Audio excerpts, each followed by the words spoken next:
no distinguishing features except for the one wall covered with small index card files. They were like the ones in libraries that listed titles by author or subject in alphabetical order, but these files, which stretched from floor to ceiling and seemingly endless in either direction, had very different headings. As I drew near the wall of files, the first to catch my attention was the one that read, "Boys I Have Liked." I opened it and began flipping through the cards. I quickly shut it, shocked to realize that I recognized the names written on each one. And then, without being told, I knew exactly where I was. This lifeless room with its small files was a crude catalog system for my life. Here were written the actions of my every moment, big and small, and in detail my memory couldn't match. A sense of wonder and curiosity, coupled with horror, stirred within me as I began randomly opening files and opening their contents. Some brought joy and sweet memories, others a sense of shame and regret so intense that I would look over my shoulder to see if anyone was watching. A file named Friends was next to the one marked Friends I Have Betrayed. The titles ranged from mundane to the outright weird. Books I have read, lies I have told, comfort I have given, jokes I have laughed at. Some were almost hilarious in their exactness. Things I've yelled at my brother, others I couldn't laugh at.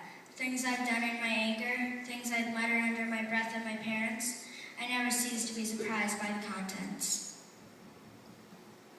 Often there were many more cards than I expected, sometimes fewer than I had hoped. I was overwhelmed by the sheer volume of the life I had left. Could it be possible that I had the time and my years to fill each of the thousands or even millions of cards? But each card confirmed this truth.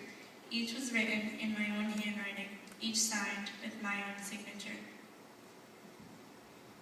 When I pulled out the file marked TV shows that I have watched, I realized the files grew to contain their contents. The cards were packed tightly, and yet after 2 or 3 yards, I hadn't found the end of the file. I shut it, shamed, not so much by the quality of shows, but by more the vast time I knew the file represented. When I came to the file marked Blissful Thoughts, I felt a chill run through my whole body.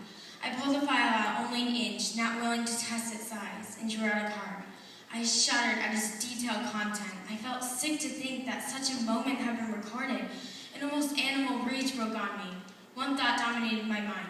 No one must ever see these cards. No one must ever see this room. I have to destroy them. In insane frenzy, I yanked the file out. Its size didn't matter now. I had to empty it and burn the cards. But as I took it at one end and began pounding it on the floor, I realized that I couldn't dislodge a single card. I became desperate and pulled out a card only to find it as strong as steel when I tried to tear it. Defeated and utterly helpless, I returned the file to its slot.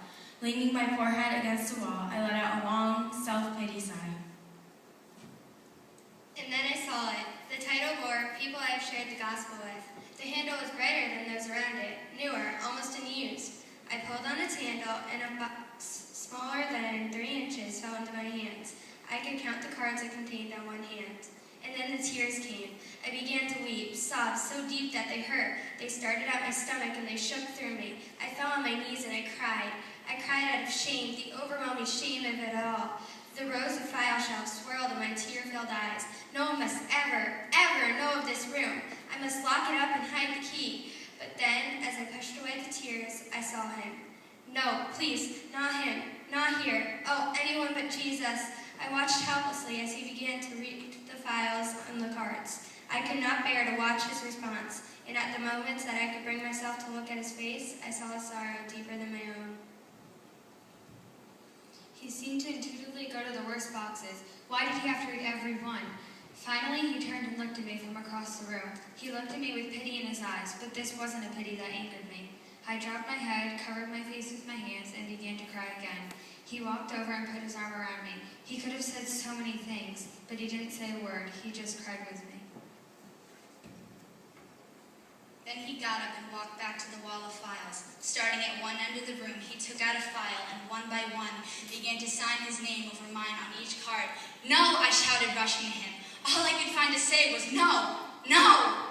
As I pulled the card from him. His name shouldn't be on these cards, but there it was, written in red, so rich, so dark, so alive. The name of Jesus covered mine. It was written with his blood. He gently took the card back. He smiled a sad smile and began to sign the cards. I don't think I'll ever understand how he did it so quickly, but the next instant it seemed I heard him close the last file and walk back to my side. He placed his hand on my shoulder and said, "It is finished." I stood up and he led me out of the room. There was no lock on its door. There were still cards to be written.